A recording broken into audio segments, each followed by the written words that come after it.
রান্না করব ছোট মাছ। এখানে করলা আর আলু আর এই পেঁয়াজ দিয়ে দিলাম। কাঁচামরিচটা দিব একটু পরে। এখানে আদা রসুন দিয়ে দিলাম, এখানে হলুদ পাউডার মরিচ পাউডার দিয়ে দিলাম, এখন এখানে লবণ দিয়ে দিলাম। তারপর ভালো করে মাখাবো কেন মাখানের উপরে এটা মজা। খুব ভালো করে মাখানো হয়েছে, একদম পানি বের করে ফেলছি। মাখানে যদি সবজি থেকে পানিটা বের হয়ে যায় তাহলে খুব ভালো লাগে। এখন মাছ দিয়ে মাখাবো, তারপরে বেশি করে কাঁচামরিচ দিয়ে দিব। দেখছেন, কাঁচামরিচ এই তরকারিতে বেশি না দিলে ভাল লাগে না। তারপরে দিয়ে দিব তেল, কারণ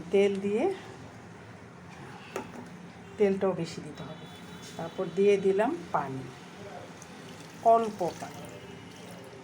আর হাত ধুয়ে যদি পানি না দেন তাহলে পরে হাতটা ধুয়ে তরকারি সাজানো হাত ধুয়ে পানি দিতে হয়, তাই তরকারির স্বাদ বেশি হয়।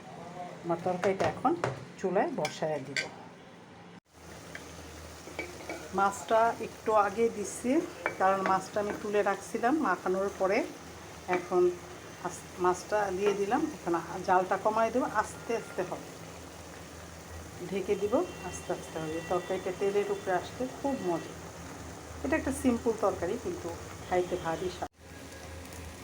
একদম তেলের উপরে এসে গেছে, এখন নামিয়ে ফেলে। এইভাবে যদি এই তরকারিটা রান্না করেন খাইতে ভাই অনেক স্বাদ। বড় মাছ, মাংস এগুলা অনেক সময় আমরা রান্না করি কিন্তু অনেক ভালো লাগে না খাইতে। এই ধরনের তরকারিতে ভাত খেতে অনেক ভালো লাগে। রান্নাটা হয়ে গেছে, নামিয়ে ফেলে রাখুন।